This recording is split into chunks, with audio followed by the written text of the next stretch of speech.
विश्वकर्मा योजनेमुळे पारंपरिक कारागीर तसंच 12 बलुतेदारांना कौशल्य प्रशिक्षणाबरोबरच आर्थिक सहाय्य मिळणार आहे। कोणत्याही व्यवसायात पारंगत होण्यासाठी प्रशिक्षण खूप महत्त्वाचं असतं। आज तुम्हाला मिळालेल्या प्रशिक्षणातून उद्योग व्यवसायाला भरारी देऊन प्रगती साध्य करण्याचं आवाहन जिल्हाधिकारी किशोर तावडे यांनी केले। पीएम विश्वकर्मा प्रशिक्षण योजनेअंतर्गत आरोस मधील ITI मध्ये राज्यातील पहिल्या तुकडीचं शिवणकाम प्रशिक्षण कार्यक्रम पूर्ण झाला। या प्रशिक्षणाच्या समारोप प्रसंगी जिल्हाधिकारी बोलत होते। यावेळी पीएम विश्वकर्मा कौशल्य सन्मान योजनेचे अशासकीय सदस्य प्रभाकर सावंत, कौशल्य विकास विभागाचे सहाय्यक आयुक्त गणेश चिमणकर, जिल्हा उद्योग केंद्राचे महाव्यवस्थापक दामले आदी उपस्थित होते।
नमस्कार, मी वर्षा लक्ष्मण कदम, राहणार कुडाळ।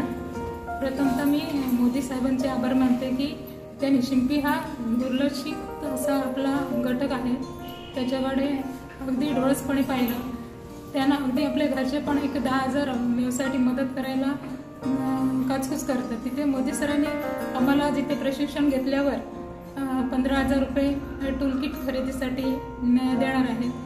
त्याच्यातून आम्ही खरेदी करू शकतो चांगल्या प्रकारची मशीन वगैरे। आणि याच्यानंतर प्रशिक्षण पूर्ण झाल्यानंतर पहिली इन्स्टॉलमेंट 1 लाखाची आहे, त्याच्यातून आपण आपल्या व्यवसाय वाढीसाठी चांगल्या प्रकारचा माल घेऊ शकतो।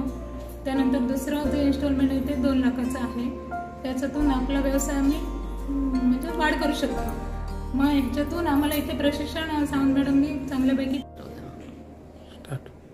नमस्कार, मी श्रेया श्रीकृष्ण सावंत, सावंतवाडी माझगावमधून आहे।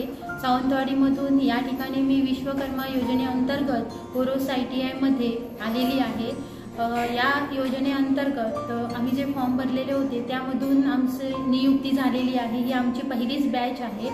या ट्रेनिंगला आमचा कालावधी 6 दिवसांचा आहे। त्याच्यामध्ये सकाळी 10 वाजता थांबतो, संध्याकाळी 6 वाजता थांब, या पद्धतीच्या शेड्यूलने आम्हाला या ठिकाणी मार्गदर्शन करण्यात आलं। या ठिकाणी ITIच्या माध्यमातून येथील मुख्याध्यापक सर तसंच सावंत मॅडम, चव्हाण मॅडम हे आम्हाला योग्य मार्गदर्शक लाभले। त्यांच्या मार्गदर्शनामधून आम्ही जो रोजचा व्यवसाय करतो की शेजाऱ्यांच्या जवळपासचे जे काही कपडे आहेत ते शिवून देणं, फॉल बिडिंग करणं, त्याच्याही पेक्षा त्याच्यामधून आपण कशा पद्धतीने चांगल्या पद्धतीमध्ये डिझाईन्समध्ये बदल केला पाहिजे, छोट्या छोट्या व्यवसायातून आपण जास्तीत जास्त उत्पन्न कसं घेतलं पाहिजे, ह्या पद्धतीचं मार्गदर्शन आम्हाला करण्यात आलं। तसंच सांगायचं म्हणजे परदेशी चलन कशा पद्धतीमध्ये आपल्याला मिळवता येईल ह्याबद्दल माहिती देण्यात आली। यूट्यूबच्या सहाय्याने बरेचसे वेगवेगळ्या प्रकारचे कटिंग्स आहेत, ब्लाउज डिझायनिंग म्हणा, फॅशन डिझायनिंगचे काही प्रकार आहेत ते आम्हाला दाखवण्यात आले। बोर्डच्या सहाय्याने सुद्धा काही महत्त्वाचे पॉइंट्स दाखवण्यात आले। तसंच योजनेच्या माध्यमातून आम्हाला टूल किट्सची सुद्धा सोय करण्यात आलेली आहे, परंतु ती अजून हाती भेटलेली नाहीये। आम्हाला फक्त मेसेज आलेला आहे की ती आम्हाला भेटणार आहे। तर तदनंतर या ठिकाणी आम्हाला जेवणाची सोय करण्यात आलेली आहे। म्हणजे शासनाने ज्या सोयी उपलब्ध करून दिलेल्या आहेत ह्या योजनेच्या अंतर्गत त्याचा लाभ आम्हाला घेता आलेला आहे या ठिकाणी।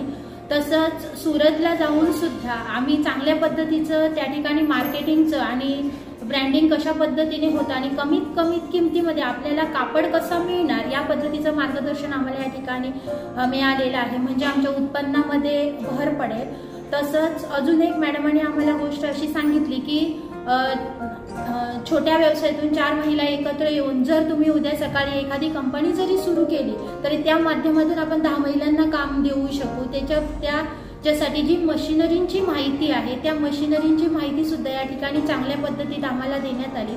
तसंच ITI मधील काही प्रात्यक्षिकं आहेत ती आम्हाला दाखवण्यात आली। अशा पद्धतीचं विविध आम्हाला मार्गदर्शन या ठिकाणी सुंदररित्या दाखवण्यात आलं। धन्यवाद। तसंच मी शासनाची सुद्धा आभारी आहे की अशा वेगवेगळ्या व्यवसायांची आम्हाला संधी देऊन त्या पद्धतीत बँकेच्या सुद्धा काही सुखसोयी योजनांचा कमी व्याजामध्ये आम्हाला लाभ या ठिकाणी करून देण्याचं सूचित केलेलं आहे। त्याबद्दल मी शासनाची सुद्धा आभारी आहे। धन्यवाद। माझं नाव सुचित्रा सुरेश बांदेकर, मी राहणार वेंगुर्ला मधला परवाडा इथून आले आहे। औरोस ITI मध्ये आम्हाला चांगल्या पद्धतीने सौ सावंत मॅडमनी प्रशिक्षण व्यवस्थितरित्या दिलेलं आहे। तसंच आम्हाला प्रॅक्टिकलही व्यवस्थित पद्धतीने आमचं पार पाडलेलं आहे आणि बऱ्याच काही गोष्टी त्यांनी आम्हाला इथे शिकवलेल्या आहेत। गारमेंट आपलं कसं असावं, गारमेंटमध्ये आपल्याला कोणत्या डिझाईन फोटो लावल्या पाहिजे, त्या पद्धतीने गारमेंट छोटं गारमेंट आपण आधी लघु उद्योग पहिला करायचा, त्यानंतर तो मोठा त्याचं लघु उद्योगाचं मोठ्या उद्योगात रूपांतर कसं करायचं हे मॅडमने आम्हाला आपल्या संवादमधून व्यवस्थितरित्या सांगितलेलं आहे। तर आम्ही आणि मोदींची एवढी आम्हाला चांगल्या पद्धतीने ही स्कीम विश्वकर्मा ही योजना आमच्यापर्यंत आली आणि ती आम्ही व्यवस्थितरित्या ग्रामीण भागात तसेच शहरी भागातही व्यवस्थितरित्याही आम्ही पार पाडू, लोकांपर्यंत पूर्णतः पोहोचवण्याचा प्रयत्न करू की याच्यातून हे जे आम्ही प्रशिक्षण घेतलेले आहे आणि तुम्हालाही हे एवढं व्यवस्थित शिंपीचं प्रशिक्षण चांगल्या पद्धतीने आणि कसं म्हणजे छोट्यातून मोठा उद्योग कसा करायचा आणि त्याच्यातून मोठा उद्योग केल्यानंतर आता आपला बाबा छोटा आहे, पहिला आपल्याला 15,000 रुपये मिळणार, 15,000 रुपयातून आपण मशिनरी खरेदी करायच्या, त्यानंतर आपल्याला 1 लाख रुपयाचं बँकेकडून कर्ज मिळणार आहे। मग त्या कर्जातून आपण त्याच 15,000तून मशिनरी घालून छोटा उद्योग असेल तो जरा परत अजून थोडासा मध्यम कसा वाढवावा, त्याच्यातून अजून परत कसं वाढवावं, हे 2 लाख रुपये परत आपल्याला पुढे मिळणार आणि हे 1 लाख किंवा 2 लाख रुपये आपल्याला मिळणार आहे ते 5% व्याजाने आपल्याला 1 लाख रुपये मिळणार आहेत ते 5% व्याजाने 18 महिन्यात आपल्याला परत करायचे आहे।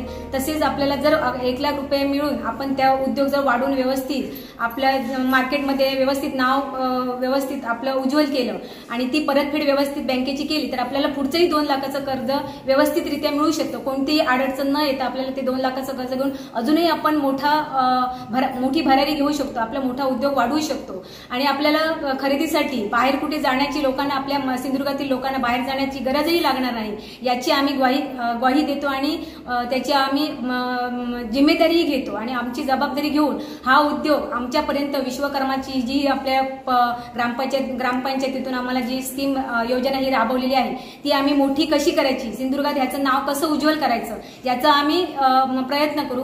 धन्यवाद सर।